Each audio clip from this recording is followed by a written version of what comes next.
Bueno, en la entrevista de interés nos acompaña Francisco Merino. Él escribió de hace un tiempo, en realidad lo acaba de presentar, este libro. Se llama Ética para la función pública, de la indiferencia al reconocimiento. Esto cobra vigencia ahora, ¿no? Primero por el caso Lavallato, ¿no? Y luego, hoy que veíamos a Pablo de la Flor como la autoridad para la reconstrucción en el GOR ejecutivo, es decir, con las autoridades, los gobiernos regionales, nos preguntábamos, ¿realmente podrán hacer un buen trabajo libre de corrupción?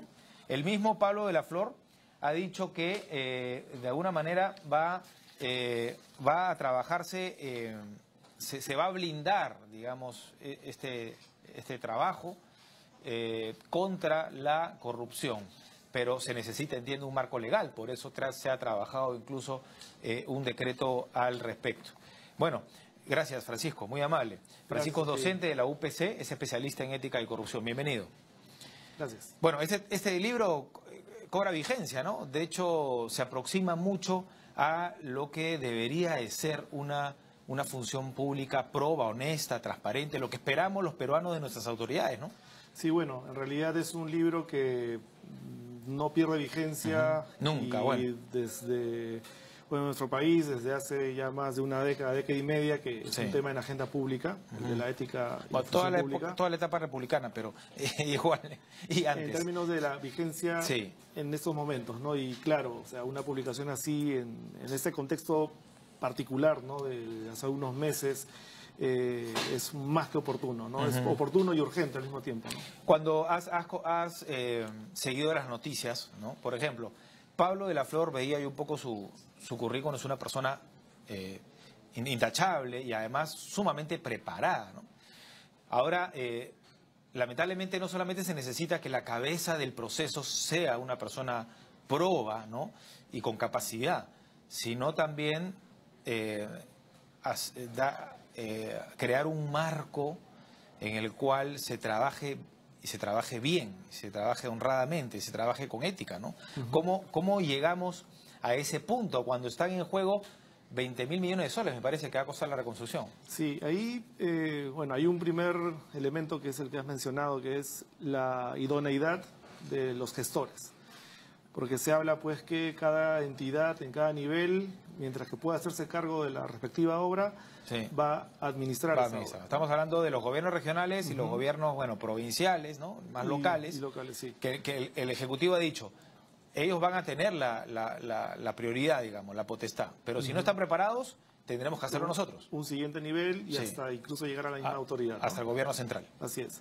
Entonces, hay un primer elemento que es la idoneidad de los gestores. Y ahí tiene que sumarse capacidades técnicas de gasto, de ejecución, etcétera, pero también que pueda haber una trayectoria en términos éticos aceptados, reconocidos, ¿no? No se trata de poner, como dice el dicho, al gato de despensero. Claro. Y eso, en ese punto, tiene un papel muy importante la propia sociedad local, cada región, en cada ciudad, que pueda conocer a los técnicos, a quienes vayan a desempeñar la función de gestores. Entonces hay un primer elemento que tiene que ver con eso. Hay otro elemento que también fue mencionado por Pablo de la Flor, que es el asunto del control, ¿no? Han hablado de esa asociación que tiene que ver con Contraloría para poder sacar adelante esto, pero no solo es Contraloría en un nivel central, estamos hablando de todos los órganos de control en cada uno de estos niveles. Entonces ahí todavía es necesario reforzar ese control. Pero incluso diría, más importante que el control, es el elemento del factor humano, es el elemento del control, es el elemento de la transparencia y la rendición de cuentas cuando se vaya realizando la reconstrucción, la rehabilitación. Es decir, no solamente tener el gestor idóneo, sino que se realicen prácticas de ir mostrando a la población poco a poco lo que se está haciendo, cómo se está gastando y en beneficio de quién. Entonces, aquí es muy importante el contar con el poder difundir en cada localidad, en cada región, no solamente a nivel nacional, que eso puede quedar lo que se está haciendo y cuánto ha costado. Cómo se está haciendo. Porque es muy sensible el tema hoy en día, ¿no? Se ha ofrecido, y el mismo Pablo de la Flor ha ofrecido que habría, por un lado, permanente difusión a través de los medios. Por otro lado, también habló de un observatorio con personas independientes Yo enfatizaría que eso debe realizarse no solo a nivel central, sino a nivel regional. Que existen canales de comunicación en cada región, en cada provincia. Entonces, ese contacto con la población, pero también recibiendo la retroalimentación de quienes están cerca de las obras, porque muchas veces pasa eso. Los primeros que pueden conocer cuando la obra no se está realizando o bien o no se está realizando es el ciudadano común y corriente, el que está cerca del puente, el que está cerca de la obra. Entonces, de ahí la importancia de estos canales de rendición de cuentas, de ida y de vuelta. Ahora, ¿de qué manera pueden participar la sociedad civil, digamos, en ese asunto? Claro. Es que denunciando. Denunciando, estando presentes en el momento en que se pide información al respecto, ¿no? Claro, tiene que haber un portal, imagino que se va a mantener esa eso se transparencia. mencionó también en esa... Pero hoy en día ya no es GENIP, ¿no? O sea, porque esto era pues mucha burocracia y hacía que demoren las obras, ¿no? O sea, de alguna manera estamos dando una carta libre, pero con condiciones. Por eso esto se llama con corrupción, con cambios, perdón, y sin corrupción, ¿no? Así es. Es un momento muy particular porque se va a realizar un gran gasto, una gran inversión en un tiempo que el país y las regiones lo necesitan, pero donde sean, por temas de agilidad, para que los procedimientos sean más ágiles y sean más cortos, se han precisado algunas, se van a abrir algunos de los filtros que podía haber antes, que puedan hacer el trámite menos engorroso, pero al mismo tiempo justamente requiere personas que puedan ejecutar bien y evitar esas tentaciones que van a estar más presentes también. Claro. Por eso a nivel regional es el punto, a nivel local es el punto en que los ciudadanos pueden tener ahí una voz muy importante para justamente denunciar, estar vigilantes en este proceso. Claro. Ahora, tú en el libro mencionas lo que llaman las normas éticas, ¿no? Para lograr una meta, ¿no? Y dices, por ejemplo, orientar las acciones hacia la garantía, la promoción y el respeto de los derechos ciudadanos dentro del marco constitucional democrático correspondiente, ¿no? O sea, eso es lo que vendría a ser un marco... Sí, es el marco general, la norma más grande a nivel ético, claro, y con sus correlatos legales, la norma madre, digamos, ¿no? El problema, Francisco, es que ya a personas que no tienen valores, ¿no?, o principios, no podemos en ese momento pedirle tanto, ¿no? O sea, hoy, digamos, las penas son más disuasivas que en realidad para cambiar a alguien, ¿no? A resocializar a un funcionario, a una autoridad, ¿no? Claro, o sea, ahí el tema tiene que ver con, primero, considerar que del conjunto de funcionarios, de funcionarias, la gran mayoría realiza sus acciones que les toca, las realiza bien. Ya. Si no, o sea, partimos el por Estado, confiamos. el Estado habría colapsado hace mucho tiempo si es que la gran mayoría de funcionarios y funcionarios de este país no estarían realizando bien su trabajo. Y eso es lo que tenemos que reconocer. Por eso el subtítulo del libro, ¿no? De la indiferencia al reconocimiento. Hay un trabajo que ya se viene realizando y la mayoría realiza bien su trabajo. Entonces, los elementos, aquellas personas que no realizan bien el trabajo pueden hacerlo, ya sea porque no termina de interiorizar el sentido que tiene la función pública, que es servir al ciudadano, sino más bien servirse a ellos mismos, y que eso se traduce en acciones pues que van contra la ética, contra la ley. Esas personas hay que buscarlas, perseguirlas, sancionarlas. Claro. Pero por otro lado, eso también todas las mejoras que se puede hacer en la estructura misma del Estado para propiciar comportamientos virtuosos. Entonces, estas prácticas que mencionaba de transparencia, rendición de cuentas, es uno de los frentes para promover comportamientos virtuosos dentro del Estado. Más adelante me gustaría hablar sobre gestión pública en general contigo, pero siguiendo un poco sobre las ideas, ¿no? Estas normas éticas, actuar con imparcialidad desde criterios de equidad y respeto por las diferencias, sobre todo de personas y grupos en situación de marginación y exclusión. Bueno, acá hay dos puntos, ¿no? Pero básicamente yo me quedaría con el tema de no haya conflicto de intereses, pero que sobre todo lo que se haga para el bien público, ¿no? O sea, eso sí debería ser más bien, claro, si partimos desde la confianza que le tenemos a las autoridades o que elegimos o que la autoridad contrata, esperamos lo mejor, obviamente, ¿no? Sí, bueno, de hecho esa es una expectativa evidente ante cualquiera que esté ejerciendo función pública, ¿no? Claro. El asunto de la imparcialidad y el tema de los intereses es muy interesante porque es cierto que todas las personas en cualquier país, en cualquier comunidad política tenemos intereses.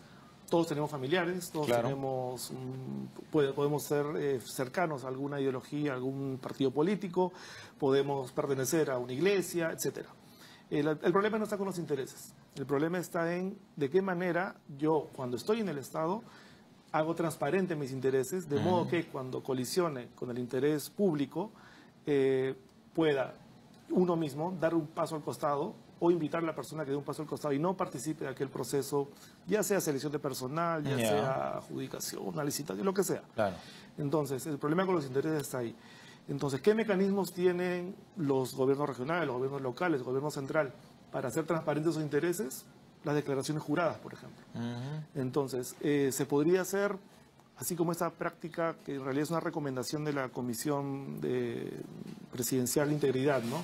Esa recomendación que fue de las primeras, que la declaración jurada de quienes están en el Estado, sobre todo en cargos directivos, muestre si se pertenece a algún directorio, si es que cuánto patrimonio tenían, que pueda ampliar esa información y que esa práctica, por ejemplo, se repita a nivel de gobiernos regionales y gobiernos locales. Y también se puede repetir incluso para quienes los que van a ser los que dirijan cada obra, desde la más pequeña a la más grande, en cada localidad, en cada gobierno regional. Es una manera de prevenir corrupción. Transparentar. Bueno, eso también a los que postulan un cargo público, ¿no? E incluso también de los ministros, ¿no? Me acordaba un poco el caso Conturguas y el premier Zavala, él mismo dijo, yo me mantengo al margen, ¿no? Y eso no le quita credenciales para seguir en el puesto. No, es justamente un acto de transparencia. Así es. Pero eso es necesario que se replique. Que se replique en todos los niveles, ¿no? Sí, de todos aquellos que van en este caso, en la reconstrucción, a estar justamente en la gestión de las obras, ¿no? El siguiente dice, buscar el logro de eficiencia, eficacia y efectividad en la gestión de recursos y provisión de servicios, ¿no?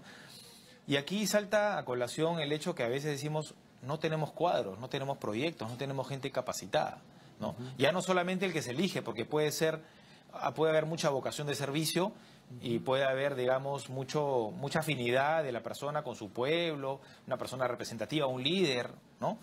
Pero lamentablemente no solamente no está preparado, sino que no elige bien tampoco a su gente, ¿no? A profesionales capacitados, ¿no? ¿Cómo logramos llegar a eso? Yo quería hablar contigo más adelante sobre la gestión pública en general, pero adelántanos un poco. Sí, bueno, uno puede tener una actitud de querer transparentar todo, puede tener muchas... puede ser honesto. Estar a favor, sí, claro. Pero hay un nivel de conocimiento técnico, de mínimo conocimiento de gestión que se requiere, ¿no? Entonces ahí tiene que ver con la idoneidad de la persona. Siempre existe un perfil. O por lo menos el equipo de trabajo, ¿no? Pero existen perfiles para los puestos que se requieren. Y en eso se ha ido avanzando mucho. Y en este punto, en concreto, Nicolás, a todo lo que ha venido siendo la reforma del servicio civil, ha estado aportando mucho en los últimos tiempos, con sus mejoras, con lo que se puede ajustar siempre. Pero el ir consiguiendo tener un servicio civil profesional y que como proyecto se está ampliando en distintas entidades cada vez más, justamente esto es lo que permite que puedan los perfiles corresponder a distintos procesos donde las personas idóneas lleguen ahí. Entonces, es algo también que... Se está trabajando, pero es un proceso bien largo, ¿no? Es un proceso lento, sí, porque implica reforma. Es una gran reforma del Estado, pero es de las que más, sí, enfatizaría muchísimo, es la que más podría ayudar a prevenir corrupción. Porque tienes personas que se les va evaluando y se van capacitando, obviamente, y que pueden alzar con ese perfil que se busca, pero al mismo tiempo tienen un lugar estable en el Estado. Claro, hacen carrera. La estabilidad previene cualquier oferta de... Correcto. Nadie va a cambiar su futuro por unas cuantas monedas. Bueno, y por otro lado, la muerte civil y, en fin, ese decreto anticorrupción que saca del aparato estatal a aquella persona pues que cometa algún delito, ¿no? Básicamente de corrupción, ¿no? Y es el Estado que se protege de sí mismo, ¿no? Sí, como una y nos protege a todos, ¿no? Una manera de eso está bien. De protegerse. Y por último, promover acciones de rendición de cuentas, lo que implica impulsar prácticas transparentes, dar cuenta de su responsabilidad ante el Estado, los ciudadanos, promover la participación de los ciudadanos en los asuntos públicos en los que el Estado interviene. A ver, ahí también lo separamos. Primero, se rinden cuentas, hoy más que nunca, ¿no? En realidad uno entra al Ministerio de Economía y un portal de transparencia genial, ¿no? Encuentras absolutamente todo. Yo diría que el problema está detrás, en los negociados, ¿no? O sea, en el Estado, cuando tú dices, esto ha costado 5, y bueno, confiamos en que haya costado 5, pero no sabemos si detrás han habido, como el caso de Lavallato, una serie de coimas, ¿no? Claro, pero bueno, el asunto es que, por un lado, la información que se hace pública requiere muchas veces ser traducida. Verificada. Traducida. Primero entenderla. Hacerla amigable. Sí. Y hay instituciones, hay grupos que se encargan de eso y ayudan, ¿no? Pero por otro lado no debería ser solamente amigable para que otras personas puedan entender, los profesionales de esa rama, etcétera, sino que el propio Estado puede hacer esfuerzos mayores para hacerla entendible. Y es un tema que tiene que ver con la propia información. Pero sí es importante, porque si no, ciudadanos tú y yo entramos y decimos no entiendo nada. Entonces, ¿para qué me voy a meter está la tabla con números pequeños ahí, claro. Y es como antes eran, digamos, los contratos, ¿no? Había muchas letras chiquitas y correcto. ¿Quién va a acercarse a ellos? Pero es un nivel, el nivel de la información, ¿no? Pero la información, si está a disposición, ya es algo positivo, pero lo que se requiere es para qué se utiliza esa información. Entonces, hay un nivel de información que puede ayudar justamente a la fiscalización, por un lado, a la vigilancia, por otro, y hay otro nivel de información que lo que hace es más bien generar confianza en los ciudadanos respecto a qué es lo que se está haciendo, claro. Para poder contrastar lo que se puede constatar en la práctica con lo que aparezca en un portal. Y eso me permite, por ejemplo, recordar que hay casos, sobre todo en las municipalidades, ¿no? Que el alcalde es más, bueno, es el primer estado, pero se aproxima más al ciudadano, al vecino, ¿no? Y a veces hay reuniones. Esto lamentablemente no se da en todos los distritos, ¿no? Pero sí hay reuniones en las cuales el alcalde rinde cuentas. De repente tendríamos que también darle un marco a eso, ¿no? O sea, que sea una obligación. Como marco está, ¿no? Está, pero no se cumple entonces. Lo que se requiere es que los ciudadanos exijan ello y que pueda haber asamblea. Sí, porque relativamente es fácil, es convocar y tienes a representantes de sociedad civil, tienes a medios de prensa, en cualquier nivel de gobierno. Y se trata de justamente mostrar qué estoy haciendo, cuánto he gastado y recibir, no solamente porque es informar, porque ya estoy cumpliendo con un deber, sino recibir también retroalimentación, información, críticas, claro. Observaciones. Porque nuevamente es la autoridad que está más cerca al ciudadano es el que tiene mayor responsabilidad en recibir esa visión y esa opinión que tiene el ciudadano. Bueno, permítame, señor director, unos 30 segundos porque está pendiente el tema de la gestión pública. En términos generales, a mí me parece interesante que esto se debata, porque un estado en el cual la población económicamente activa, tenía la cifra, pero no la he traído, me parece que el estado más o menos el 15%, o sea, es grande el estado en nuestro país. Entonces, ¿por qué no tenemos a funcionarios preparados en una escuela de gestión pública, ¿no? En una universidad de pronto, ¿no? Hoy en día tenemos, en el posgrado sí tenemos algunas especializaciones y en el pregrado me parece que una mención nada más en la católica, ¿no? Esto sería fundamental para que después entren y luego ya vayan en servir, ¿no?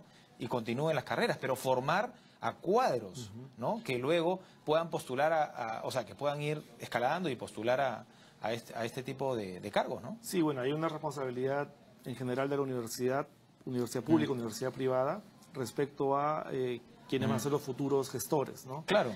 O sea, que haga carrera. Yo quiero trabajar. Hay mucha gente que me dice a mí me gustaría trabajar en el Estado. Otros hay también sus prejuicios, ¿no? Definitivamente, ¿no? Pero deberíamos formar, digamos, profesionales para que trabajen en el Estado. Claro, pero para eso requieres que la propia carrera pública sea atractiva, atractiva en todos los niveles. Pero ya pusimos las bases, que es el servir, ¿no? Sí, también condiciones de remuneración, etcétera. Es una reforma que empuja a otras más. De hecho, a partir de la ley Servir, uno de los lo que Servir como autoridad en este campo ha ido impulsando mucho es la reforma de todo lo que es la gestión de recursos humanos. Y por ese lado es que se ha dado un buen inicio.